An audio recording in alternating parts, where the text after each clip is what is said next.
Kami ingin sekali membantu pemerintah, terutama Pak Menko di sini, untuk bisa sukses. Karena kalau Bapak sukses, tentu ekonomi berkembang. Dan yang paling penting, kita punya dua moto Pak Menko. Yang pertama, tentu 8% kita ingin capai secepat mungkin pertumbuhan ekonomi. Tapi juga ada satu angka lagi Pak, 0% kemiskinan Pak. Kita merasa percuma kita bekerja keras, menghasilkan pertumbuhan yang luar biasa, membawa investasi, melakukan ekspor yang besar, kalau saudara-saudara kita masih miskin. Jadi ini yang sedikit berbeda Pak, di Kadin kali ini kita ingin fokus justru di bidang kemiskinan dan ingin menghilangkan istilahnya kemiskinan ini dari desa Pak. Nah, karena Kadin ini menarik Pak, bukan hanya di 38 provinsi, tapi juga sampai ke kabupaten dan sampai kepada desa-desa. Jadi mudah-mudahan Pak bisa menjadi sedikit background tentang siapa kami. Dan sekali lagi terima kasih Pak, kami sadar sekali Pak ini hari Minggu, Bapak banyak sekali kegiatan keluarga dan sosial. Sehingga buat kami sangat berharga. Dan sekali lagi teman-teman, tepuk tangan buat Pak Menko AHY. Bismillahirrahmanirrahim. Assalamualaikum warahmatullahi wabarakatuh. Selamat siang dan salam sejahtera untuk kita semua. Shalom, Om Swastiastu, Namo Buddhaya, salam kebajikan. Alhamdulillahirrabbilalamin, saya merasa senang dan berbahagia hari ini bisa hadir secara langsung dalam rangkaian acara Rapimnas Kadin 2024 sekaligus bersilaturahmi dan menyapa para sahabat sekalian. Dalam ruangan yang indah ini saya melihat banyak wajah yang familiar, para sahabat yang menekuni dunia usaha juga dunia politik. Jadi selalu Kadin itu ada hybridnya, tidak murni usaha, tidak murni politik tentunya, selalu ada kombinasi yang bagus di antara keduanya. Sekali lagi selamat kepada Kadin, selamat atas Rapimnas. Semoga Rapimnas ini menghadirkan bukan hanya ide dan gagasan, tapi juga rekomendasi-rekomendasi kebijakan yang baik untuk didengar, dibaca oleh pemerintah. Yang saya cintai dan banggakan Ketua Umum Kadin, Bung Anindya Bakri. Tepuk tangan untuk Mas Anin. Sudah cukup lama kita bersahabat, tidak selalu dekat tetapi dekati hati. Dan tentunya saya juga mengucapkan selamat kepada para pengurus Kadin yang sudah ditetapkan, semoga bisa mengemban amanah dengan baik dan tentunya memajukan perekonomian di Indonesia. Hadir pula tentunya yang saya cintai dan banggakan, Menteri Ekonomi Kreatif, Bung Teguh Rifki Harsha. Jadi kami kompak Pak, Ibu, mau kawinan aja bareng-bareng. Kalau saya keterangannya jelas, istri saya lagi di Amerika menemani Pak SBY yang lagi berobat di Mayo Clinic. Kalau Sekjen ada tugas yang lain, jadi bersama saya begitu. Yang saya hormati dan banggakan pula para pejabat teras Kadin, para waketum, terima kasih sudah bersama-sama di sini, para senior, ada Pak James dan yang lain yang mohon maaf tidak dapat saya sebutkan satu persatu, Bapak Ibu yang saya cintai dan banggakan. Apa kabar semuanya? Ini jam makan siang sebetulnya Mas Anin. Saya khawatir menunda kebutuhan yang paling mendasar. Padahal Pak Prabowo sudah mengatakan swasembada pangan. Pangan itu nomor 1. Jadi saya tidak akan lama-lama di sini.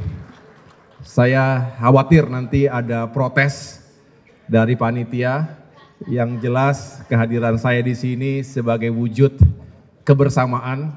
Tadi Mas Anin, Ketum menyampaikan sebagai strategic partner dari pemerintah. Saya pun hadir, mudah-mudahan bisa menjadi strategic partner sekaligus sahabat bagi Kadin. Kalau melihat tema hari ini sangat relevan dan tentunya penting, tekan kemiskinan, poverty, ini musuh kita bersama. Yang kedua, dorong pertumbuhan ekonomi, high economic growth, 8%, bukan angka yang kecil. Sesuatu yang sangat optimis, sebagian mengatakan ambisius. Tetapi kalau bukan kita yang bekerja keras, kalau bukan kita yang punya optimisme, lalu siapa lagi? Dan ini yang diharapkan menjadi kekuatan ekonomi ke depan yang disampaikan dalam berbagai kesempatan oleh Bapak Presiden Prabowo Subianto. Astacita bisa kita baca dengan jelas, dan pilihan policy ini tergantung kepada kita. Pemerintah tidak bisa sendirian, sehingga melibatkan berbagai stakeholders, berbagai elemen bangsa, termasuk tentunya partisipasi masyarakat, industri, termasuk UMKM. Ini penting, karena jangan sampai kita seolah punya tujuan yang sama tapi caranya terlalu jauh. Nah, disinilah kita butuh sinergi dan kolaborasi di antara pemerintah dan Kadin. Bapak Ibu yang saya cintai dan banggakan, Kementerian Koordinator di bidang infrastruktur dan pembangunan kewilayahan ini sesuatu yang baru. Jadi, izinkan saya juga membutuhkan waktu, minggu-minggu, bulan-bulan pertama sejak dilantik oleh Bapak Presiden untuk benar-benar menguasai permasalahan. Yang pertama tentu menguasai permasalahan. Apa saja yang menjadi permasalahan dan tantangan di bidang infrastruktur selama ini. Tentu banyak capaian, banyak progres, dan kita mengucapkan terima kasih dan apresiasi kepada pemerintahan sebelumnya, Presiden Joko Widodo, menteri-menteri yang secara khusus menangani infrastruktur.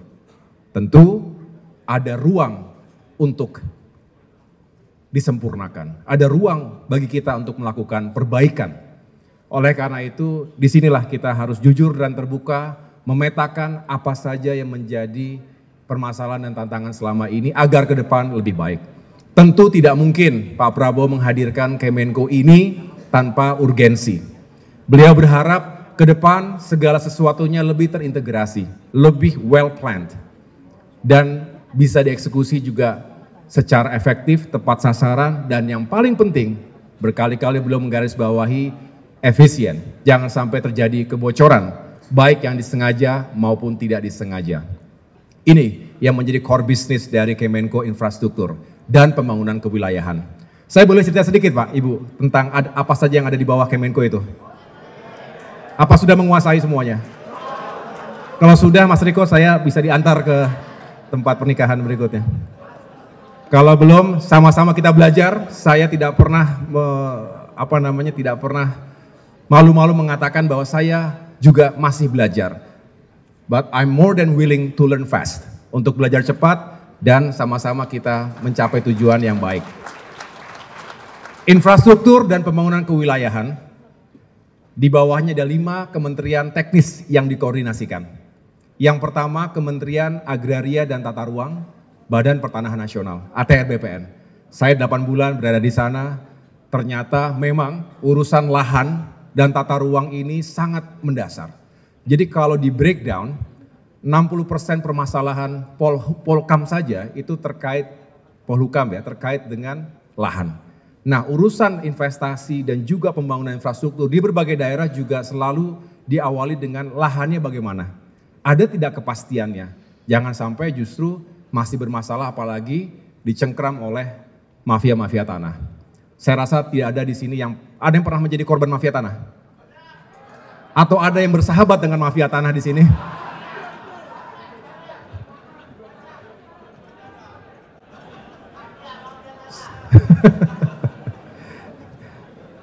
Jadi, oleh karena itu kita wajib menata bagaimana tata ruang, spatial planning ini benar-benar semakin baik ke depan. Jadi semangat saya tentunya bersama dengan Menteri Nusron Wahid adalah single map policy, one map policy atau single spatial planning policy. Ini harus benar-benar terwujud dan diimplementasikan dengan baik pusat hingga daerah. Kita perlu peta-peta skala besar rencana tata ruang wilayah, rencana detail tata ruang, agar pengurusan nanti izin untuk lokasi berusaha, industri dan lain sebagainya bisa cepat dan kredibel. Tidak boleh ada masalah dengan lahan. Clean and clear, ini juga harus kita pastikan. Jangan sampai cepat, setelah itu masalahnya kemudian hari.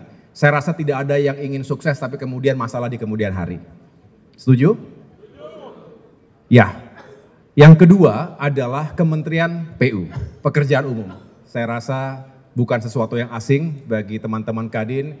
Yang membedakan adalah kali ini dipisah antara PU dengan PR. Pekerjaan Umum sendiri, kemudian ada kementerian baru namanya sekarang Perumahan dan Kawasan Permukiman.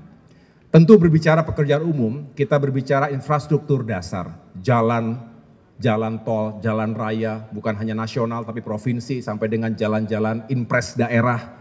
Kemudian bicara juga tentang bendungan yang kita tahu bukan hanya untuk menyiapkan air baku tapi juga untuk bisa irigasi, mendukung sawah-sawah para petani yang diharapkan bisa berkontribusi untuk menciptakan swasembada pangan 5 tahun ke depan.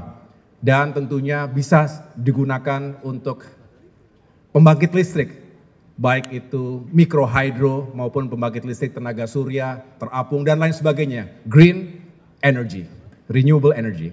Jadi banyak pekerjaan, sepanjang mata memandang tentu ada sentuhan infrastruktur, ada sentuhan konstruksi dan setiap infrastruktur melibatkan berapa ratus jenis industri. Jadi ini tentu menjadi peluang buat kita semuanya. Ke depan kita akan melanjutkan pembangunan nasional, bukan hanya pembangunan strategis nasional tapi juga pembangunan desa-desa. Tadi Pak Anin mengatakan mengentaskan kemiskinan, termasuk extreme poverty dari desa.